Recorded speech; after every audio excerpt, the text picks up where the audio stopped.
Shalom. I want to give all honor, glory, and praise unto Yahweh, Bahashem, Yahweh Shai, Yahweh being the name of our Lord, which the world ignorantly calls God, and Yahweh Shai being the name of his only begotten Son, which the world ignorantly calls Jesus. This is a lesson where I'm going into things to remember and things to know to do when you are first coming into the truth, or whether if you're just in the truth and, you need to be re-edified. The Spirit is just on me just to kind of make this lesson. It's been on me honestly for years, and now the Lord has finally moved me to make it. So, Lord's will, I can get it across, and that it'll be edifying for you, Akim. We know that this thing can be tough. This thing that we're involved in can be very tough. It has its ups and it has its downs. And overall, at the end of the day, it's balance. And Lord's will, it only leads to our salvation, which we all hope for, as well as the soon coming of Yahweh Bahashem Yahweh Shai, which we are beginning to see is more and more evident every day. Not to even really go off topic, but this week was hot, it was cold, and just earlier this morning it was raining, and then it was hailing. And while it was hailing, you could still kind of see the sun was outside. So we know that those signs of the seasons being mixed and interchanged, that the time is now. We are definitely in the last days, and soon our Lord shall return to not only save us, but as well to destroy this kingdom, which is known as America, which is spiritually Sodom and Gomorrah, Babylon, as well as Egypt. So, go ahead and get into the lesson. This is Ecclesiasticus 2:1 to verse 6. My son, if thou come to serve the Lord, prepare thy soul for temptation. Set thy heart aright, and constantly endure, and make not haste in time of trouble. Cleave unto him, and depart not away, that thou mayest be increased at thy last end. Whatsoever is brought upon thee, take cheerfully, and be patient when thou art changed to a low estate. For gold is tried in the fire, and acceptable men in the furnace of adversity. Believe in him, and he will help thee. Order thy way aright, and trust in him. And this is, something that Baba Kashal, please, I would ask everyone to really hearken unto the fact that no matter what we're going through, no matter what is going on in your life, it's been ordained by Yahweh, Bahashem, Yahweh Shai. Nothing happens without the Lord putting his stamp of approval on it. So if you lose your job, the Lord took your job. Or if you receive a blessing, the Lord gave you that blessing. And you want to continually thank him and be cheerful for whatever he's doing, and that his work may be fulfilled. These things are considered to be faith, 1 Thessalonians 4:1. And for the most part, I'm really just going to jump through a lot of these scriptures and paint a bigger picture for you at the very end. 1 Thessalonians 4:1. Furthermore, then, we beseech you, brethren, and exhort you by the Lord Yahweh Shai, that as ye have received of us how ye ought to walk, and to please Yahweh, say so ye would abound more and more. And I will tell you, if you know any brothers that have been in the truth for however many years, the brothers who have been in the truth even longer and longer have more and more wisdom and can really explain to you how they've abounded more and more, but also increased more and more. It's not like they've just been in the same place through the Spirit. They've not been in the same place with the Spirit for 15, 20 years. They can tell you how their wisdom has increased, how they've seen more, how they learn to deal with more, how they learn to be able to share that with us younger Akim as well, and we need the body. The body has a lot of different functions that are required for all of us to be increased. This is Ephesians 4:11-12. And he gave some apostles, and he is talking about Yahushua, gave some apostles, and some prophets, and some evangelists, and some pastors, and teachers, for the perfecting of the saints, for the work of the ministry, for the edifying of the body of Hamashiach, which is Christ. So, that right there just explains, everyone necessarily may not be a prophet or an evangelist or a pastor or a teacher, but at the end of the day, it's for the work of the ministry, for the edifying of the body of Christ, which is Hamashiach. Meaning, these things there has to be these men, and Lord's will, I'm one of those men of the hopeful elect who understand these things and give unto other brothers so that they may be increased. And it's not even that so they may be increased, but by increasing them, we increase the body. By increasing the body, we do the work of Yahushua, which overall, Lord's will, as we know, is going to lead to the Father hearing our cry and returning back to save us, as he has done every single time. Ephesians 4:13. Till we all come in the unity of the faith and of the knowledge of the Son of Yahweh, unto a perfect man, unto the measure of the stature of the fullness of Hamashiach. And we know that when the Lord returns, we'll get those perfect bodies and we'll be those perfect men. As well as you women out there, you'll be a perfect woman. That is a gift that is going to be given unto us from the Lord, as he has promised, and there's a process to getting that body. We have to work, in a sense, to receive that body, just almost like working out. If you work out, you get a stronger body. If you work out in the spirit, Lord's will, that has been grace given unto you, which will be almost like the election of grace, and you'll be saved when the Lord returns, and you'll receive that body that you worked out for. Now, is it possible that you work out and you don't get the body that first go around? It is possible, But at the end of the day, the work will be fulfilled and the work will be done. And even the least in the kingdom, will still be Israel. Now, they'll be least, they'll be under other Israelites and things like that. But you got to imagine, you'll still be over all the other nations. You'll still be what all the other nations look up to and how they all, see us. So it's not even really a loss. It is, but it's not, You got to imagine. You what you're doing can necessarily be covering a lot of your sins from your past life, and it may, like I just said, we don't know who's going to be saved at the end of the day. That's the main point that I'm making. We don't know who's going to be beamed up into those chariots, but at the end of the day, you can go out knowing, and if when those missiles are coming, not just for the sake of saying, those missiles are dropping, and you're seeing them drop right in front of you. Now, two things that just through the spirit I can imagine. Boom, the missile's gonna hit, and you're gonna be like, Kahala Yahweh Bashem Yahushai Bashem Mahara Kagadash, and you're gonna be giving praises up unto the Lord. Or, you're gonna see that you're gonna end up cursing the Lord, because you're gonna feel like everything that you did for him, he ignored. And you did all this work and you're not being saved. And then now you're about to die. And like I said, through the spirit, I just imagine that, that was the Lord knowing that you were going to curse him at the very end. You were going to give up on him at the very end. You didn't really have faith. And if you did have faith, you were doing it based off of works. And we know that this isn't based off of works, so it's based off of faith. You have to have that confidence. All right. This is Galatians 5:16-17. Then I say then, walk in the spirit, and ye shall not fulfill the lust of the flesh. For the flesh lusteth against the spirit, and the spirit against the flesh. And these are contrary the one to the other, so that ye cannot do the things that ye would. And that makes his point right then and there. These things are contrary to one another, so that you cannot do the things that you would.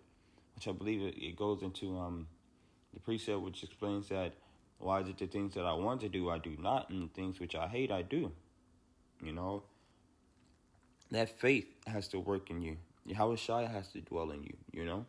As it says, then I say, then walk in the Spirit, and ye shall not fulfill the lusts of the flesh. All right. Well, how do you walk in the Spirit? All right. I have that answer. 1 Thessalonians 5:17-18. Praying without ceasing, and everything giving thanks.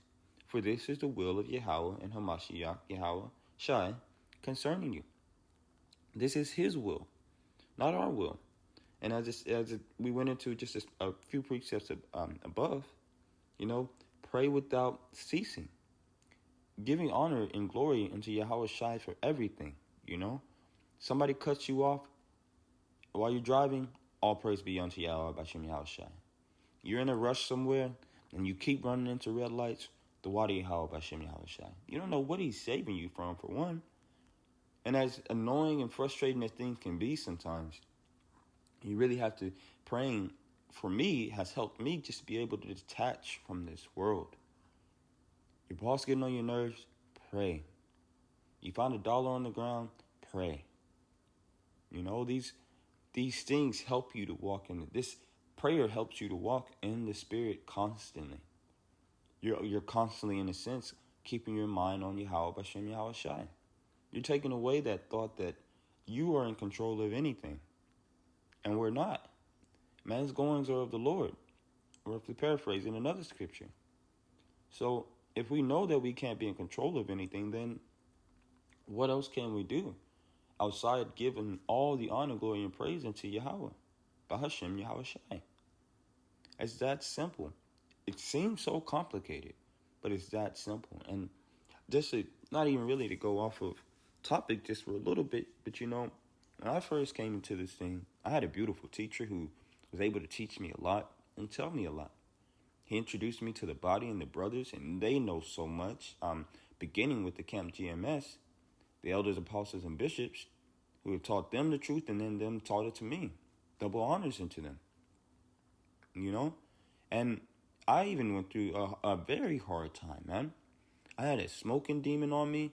I was losing everything I had left and right, man. I lost my girl. I lost my house. I lost my car. I was losing jobs. I couldn't keep a job. I was sleeping in my car. Man, I had so much going on. But the entire time, you know, I continued to pray unto the Lord. I continued to ask him to dwell with me, to forgive me, to help me remove the smoking demon. And there were so many times that I just felt like the Lord wasn't going to take it away. I had that doubt. There were plenty of times I had doubt. But I kept praying. I kept believing. I kept saying, hey, I don't know how you're going to do it, but Lord, I know you're going to take it away.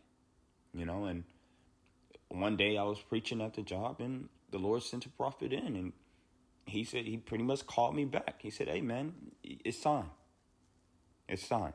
And after that, so many things through the Spirit began to change for me.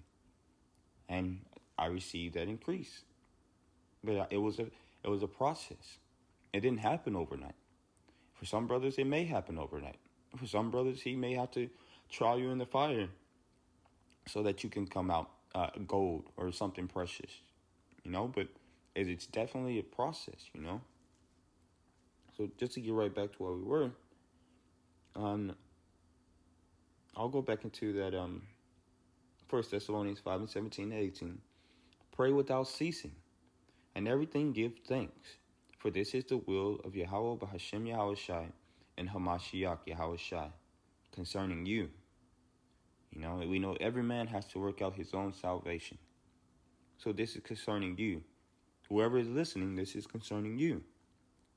All right? Ephesians 4:15. Ephesians 4:14 unto 15. That we henceforth be no more children, tossed to and fro, and carried about with every wind of doctrine, by the sleight of men and cunning craftiness, whereby they lie in wait to deceive, but speaking the truth in love, may grow up into him in all things, which is the head, even Hamashiach. And you know, this is we're up against so much, man. You know, there's these other camps who preaching the false doctrine that sound good to you. You have your Christian church, you know, and then again, you have these people who don't believe. And you try to talk to them about it, and they don't get it, and they point out something that you may not be edified on, and they can convince you that, man, maybe this isn't it. But we stand here and say, Yahweh B'Hashem Yahushai forbid. We know that it's true. And through the Lord and through the Spirit, we hope that we won't be tossed to and fro. We hope that we won't go back to these other doctrines, and by the sleight of man and cunning craftiness, we're not deceived. Those are things that we really, really wait and hope for, so that it doesn't happen unto us. This is Galatians 5:1. Stand fast, therefore, in the liberty wherewith Hamashiach hath made us free, and be not entangled again with the yoke of bondage. You know, and just like I was kind of just going into, and that's just a small aspect of it. You know, the liberty that Yahweh Shai has gave us has taken us out of this world. We can't be here no more, man. We get frustrated being here. I tell you right now, I hate stop signs. I hate red lights. I don't know why. I just find it to be so fucking stupid. All right? Especially if it's a stop sign and there's nobody coming. You can see that there's nobody coming from your left, right, or in front of you. And you have to stop there. You know, it's just like, what the fuck am I stopping for, man? And the same thing with a red light. If you're at a red light and there's no cars there, you mean to tell me I have to wait 45 seconds? You know, and like I said, that may seem so childish to you. You may seem like, you know, hey, man, you're doing too much. But I'm really being honest. Like, it seems so stupid, and it seems foolishness, man. And like I said, that is just one small thing that I think of. That I can think of off the top of my head, man. The liberty that Yahweh Shai has given us, it takes us away from this world. All right? It really does, man. And it makes you realize, okay, everything that you used to be involved in, it's foolishness, man. It's not going nowhere. All right? This is Colossians 3:6-7. For which things' sake the wrath of Yahweh cometh on the children of disobedience, and the which ye also walked sometimes when ye lived in them. So, to be disobedient means that you have to have been given a commandment. So, those people who are in the world of, just for example, the 2/3, and not the 2/3 that are cursing us out, and the 2/3 as of right now, or those who don't know anything. You know, in a sense, they're not really being disobedient. They just don't know. All right? And also, if you think about it, like Esau, these Edomites, they don't really know. Now, everybody's going to find out, but they don't really know. They didn't know in 1970. That's the point that I'm making. All right? Now, we've been woken up and we've been called into this thing. We now know. So to go against it is just disobedience. All right? For which things' sake the wrath of Yahweh cometh on the children of disobedience. All right? The children of disobedience are talking about us. We're the ones that went off from the laws, statutes, and commandments. True. I will pull that right now. It's roughly paraphrasing the fact that his statutes were given unto Jacob, not unto the rest of the nations. So that paints the picture that the children of disobedience is the Israelites. And even more so, those of us who have heard the truth and woken up to the truth and know what is right from wrong now, and Yahweh Shai HaMashiach, and choose to go against it or choose to leave it. You're being disobedient because you've been told by your father what you should do and what you should not do. And you choose to do contrary. All right? You know, so the point that I'm making, and the main point that I'm making with this lesson, you know, like I said, coming into this truth and being a part of this, is the fact that it's going to have ups and downs, all right? And for it to have up and downs, you have to know what is causing the down and what's causing the up. And both of them are caused by being involved with Yahweh Hashem Yahushai at the end of the day. And now we have clarity as to what is the up and the down. What's causing it? Yahushai. Now, through wisdom, you may find opportunities to avoid the downs. That's something I faithfully believe in. Does that mean a down is not going to happen? No. But with this truth and with the Spirit, you can at least be prepared for when the downs come and be able to balance it out with the times when things are good.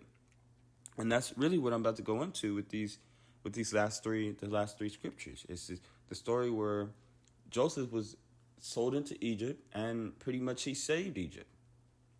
And in a sense, he saved Egypt through balance, which is balance. It was balance. But he was able to, through the Lord, explain the dream that Pharaoh had. Now, without without Joseph being there, Egypt would have been destroyed. Imagine that. And the Egyptians are Edomites. So why would the Lord give a dream unto Pharaoh about his nation being destroyed? One, because we know Yahweh B'Hashem Yahushai is not no punk. He ain't going to just sucker punch you while you're not paying attention, while you're not looking. He's going to give you warning. And then he's going to send destruction. And he's in order. We wish to be in that order very, very, very soon, man. Very soon. Okay, so now that we do know, all right, that we have to follow the commandments. It makes it easier for us to follow the commandments, staying in the Spirit. By staying in the Spirit, we're praying, we're doing the work, and the work can be making lessons, going to camp, fasting, praying, of course, fellowshipping with the brothers righteously. There are so many other ways of doing the work. And even still, you got to, and for you women who may be wondering, okay, well, what can we do? Spirit just had me think about that. There's plenty of things that you can do, man. I make staffs, and Lord's will, I'll be making incense soon. So it's like I get to constantly be busy. If I'm not at work, I can come home, work on a lesson. I can dwell and talk with my brother. I can make staffs. I can make incense. I can make a lesson. I can deal with my woman righteously. It takes you out of this world and puts you in the spirit world for sakes, So I'm going to go ahead and get into this last little part of this lesson, and I'm going to go ahead and close out. All right. This is Genesis 41 and 29 unto 31. Behold, and this is after Pharaoh has had the dream, and he's called for Pharaoh to decipher the dream for him. Behold, there come 7 years of great plenty throughout all the land of Egypt, and there shall arise after them 7 years of famine, and all the plenty shall be forgotten in the land of Egypt, and the famine shall consume the land, and the plenty shall not be known in the land by reason of that famine following, for it shall be very grievous. And the main reason I'm likening this unto our walk, because as we know, my servants, if you come to serve me, prepare your heart for temptation. That is a warning, all right? That is likened unto the dream that Pharaoh had, okay? Prepare your heart for temptation. Now, if you coming into this thing and you have money, save it. Just save it. Don't be going out buying Jordans. Don't be going out buying, I'm not telling you don't spend your money. That's the point of money. And I'm not saying just don't be buying anything that you like, but I'm telling you, save it. Don't spend it. Just save it, man, because you don't know what's getting ready to come unto you. If you have a woman and you're coming to this thing, just prepare yourself to lose her. You have to, all right? Prepare yourself to lose your children, okay?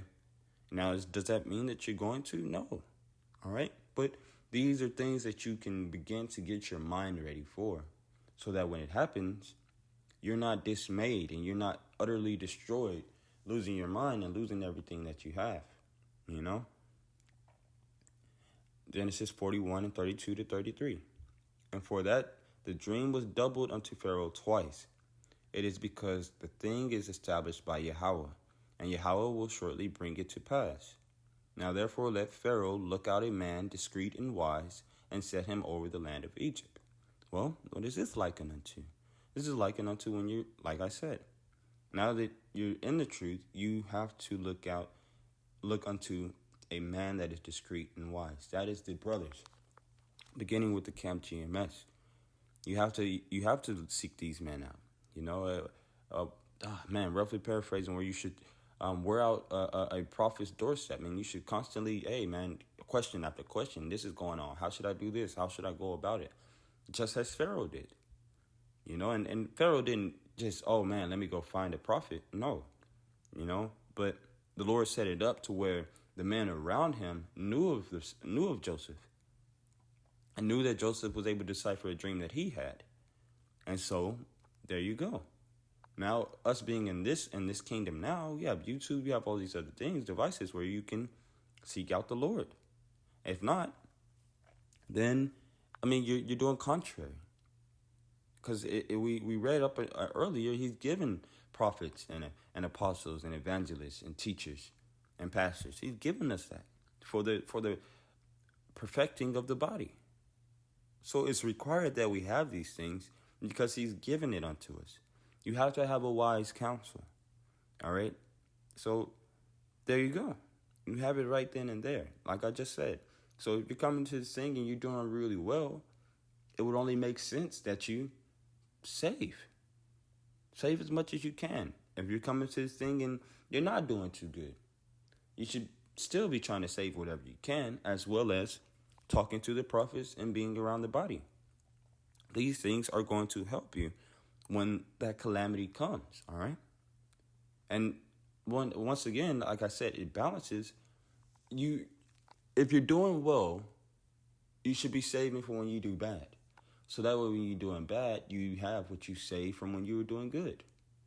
Is that not balance? Is not an unjust balance an abomination unto the Lord? So now that you have the Spirit on you, you're able to balance out your own life. And don't get me wrong, I'm not telling you bad things are going to happen to you.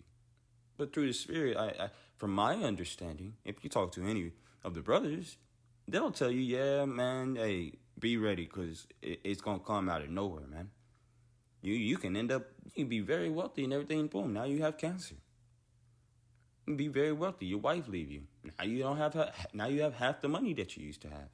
And you're paying for everything that she needs, These are just a few small examples, but the main point that I'm making is you have to be prepared and you have to balance out these things. All right? And Genesis 41 and 35 to 36.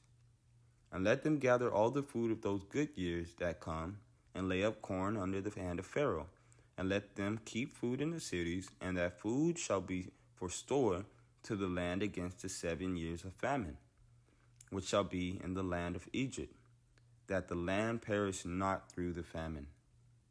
There you go. It's wasn't for this, because they could have been balling those first 7 years, man, not knowing anything was going on, selling much of it, selling it, stacking up the bag, making money. They could have been doing all of that, and we liken that onto ourselves.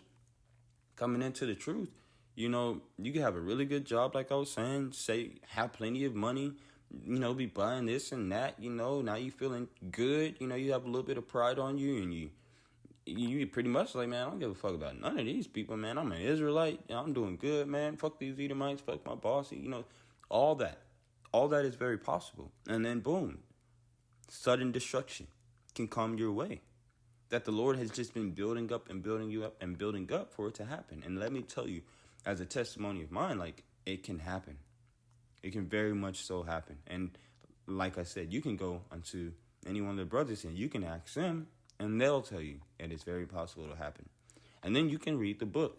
You can read the Holy Scriptures, and they'll tell you it is possible to happen. Why? Because he said it. If you come to serve me, prepare your heart for temptation. So, like I said, this is just a small lesson that I want to make on, just balance and being in the Spirit and being ready for Yahweh Hashem Yahweh Shai. Because this is no cakewalk. It's a very, very thin path to walk on. And when I think about that thin path to walk on, I imagine walking on a tightrope. And what do you have to be able to walk on a tightrope? Balance. You have to have balance. Lord's will, this lesson was edifying. Shalom until the next time. Kwam Yasharallah.